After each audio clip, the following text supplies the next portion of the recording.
Hi guys, I'm Laura Vitale, and on this episode of Laura in the Kitchen, I want to share with you my take on a Salisbury steak. It's such a classic, it is incredibly easy to do, but it is freezing outside, and sometimes you just need really hearty, stick to the ribs comfort food, and this is one of my favorites. Pair it with some really good mashed potatoes, and I am a happy girl. Maybe followed by something chocolatey. I'm good. The ingredients you'll need are very basic, but together they just make for delicious Salisbury steaks.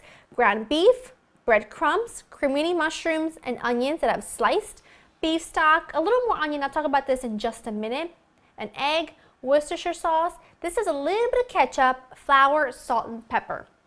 Now, you're gonna need about 2 tablespoons of grated onion for the actual meat mixture, and you also need 1 full onion sliced into half moon slices for the sauce. But instead of doing 2 different onions, because once you grate 2 tablespoons out of here, then what are you gonna do with the rest? So just whenever you're ready to cut up your onion for the sauce, just grate a couple tablespoons for the filling. I mean, if you're just missing a couple tablespoons of onions for the sauce, it's perfectly fine. But for the sake of just showing you kind of how to do it, I just take a coarse grater. This is just a microplane one, and I just grate, because you see all that pulp coming down.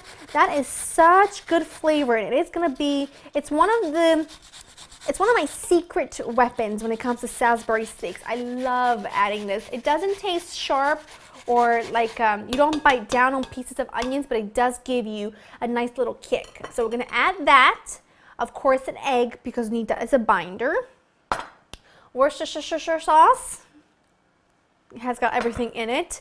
Good grating of salt and pepper. Good grating of pepper and a good pinch of salt. And then my other secret ingredient, a little bit of ketchup. I know what you're thinking, I've lost it, but trust me, it works beautifully. It adds such lovely, just a little bit of sweetness, and it really helps caramelize the outside of the steaks. It's fantastic. So add that in. And I am gonna mix this with my hands. Now I'm gonna make mine today, my Salisbury steaks. I always make mine, even when I make my burgers on the stovetop. I love using a good seasoned cast iron skillet. I just feel like that's something I don't talk about often here in Laura in the Kitchen, because I know that not a lot of people have a cast iron skillet, but you should definitely invest in one if you don't. If you would like me to do a video here in Laura in the Kitchen kind of explaining how to season it and things like that, and how to keep it, how to wash it, because there are a few things you need to know about using a cast iron skillet, give this video a thumbs up and let me know in the comments down below, and I would love to be able to do that for you, because a cast iron skillet is cheap and it's very valuable in the kitchen. Okay, mix everything together with your hands. Okay, this looks good. I'm gonna score this into 6. You could do 4, but they'd be really big. But it's up to you. If you wanna do 4, do 4. I'm gonna do 6. All I do is kind of form them into kind of like a giant meatball, and then you want an oblong shape. You kind of want these to look like little steaks.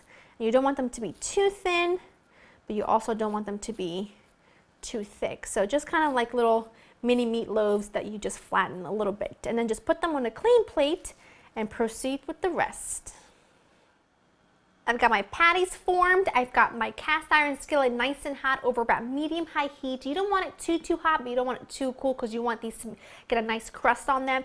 If you have a very well-seasoned cast iron skillet, you don't have to add any oil at this point whatsoever. However, if you're not using a cast iron skillet, you want to add about a tablespoon or so of oil to your skillet, so that your steaks don't stick and they get really beautifully colored.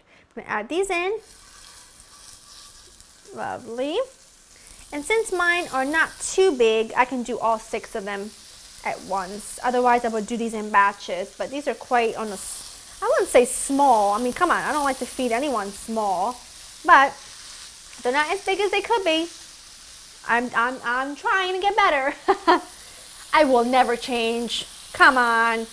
Definitely generous portions is the way to go, in my opinion. I'm gonna cook these for 3 minutes on both sides. So you don't need to be cooked all the way. You just want a really good sear on both sides. Remove them to a clean plate, and then we'll make the sauce. These are beautifully seared. Now to my same skillet, I'm gonna add a little bit of butter, because you know I like a nice, luxurious, beautiful sauce. Let that melt.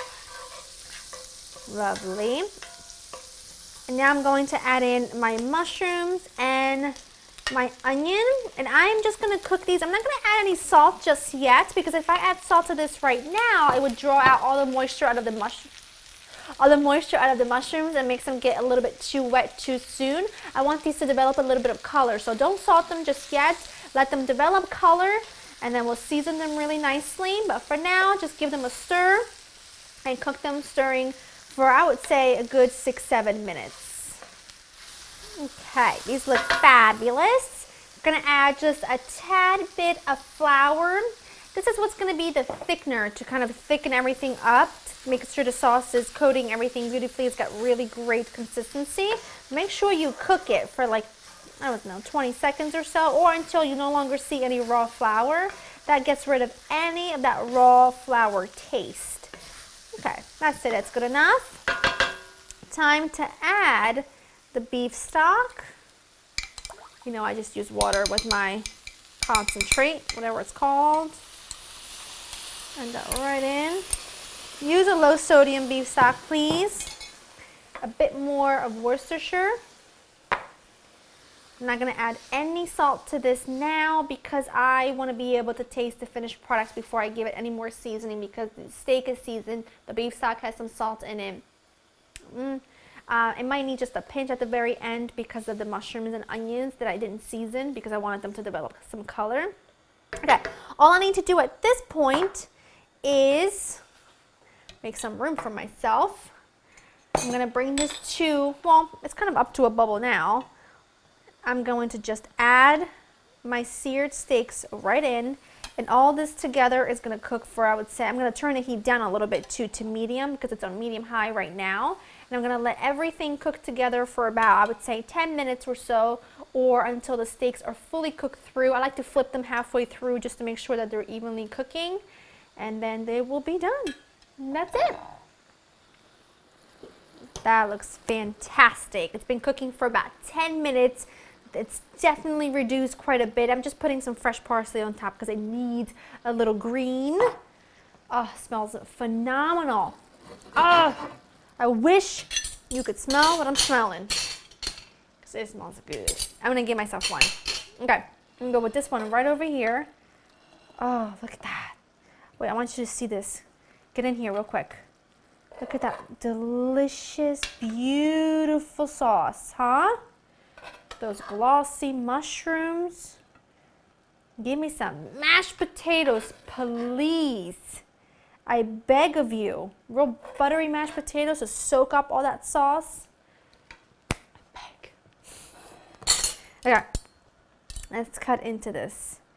I love when sauce has this consistency, this just velvety, beautiful consistency. That is perfectly cooked. Look how juicy that is. If I just, you see, just look right over here where I'm pointing. Look at that. Look how juicy. You know you want some. You know you're salivating right now. I know I am. Let me give myself a bite. Okay, hold on.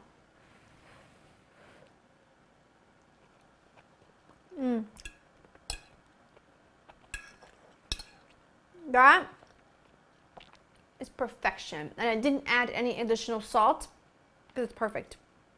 That meat is so tender. It's so full of flavor. That little bit of like sweetness from the ketchup kind of comes through. And that beefy, mushroomy like gravy is, oh. That, when I make this for Joe, always says that's the best steak dinner ever. It's so simple, but I understand why. Go to laurainthekitchen.com to get the recipe. Make it for yourself. Let me know how you like it. It's so simple and easy, but it really is just to die for. I hope you enjoy spending time with me, and I will see you next time. Bye.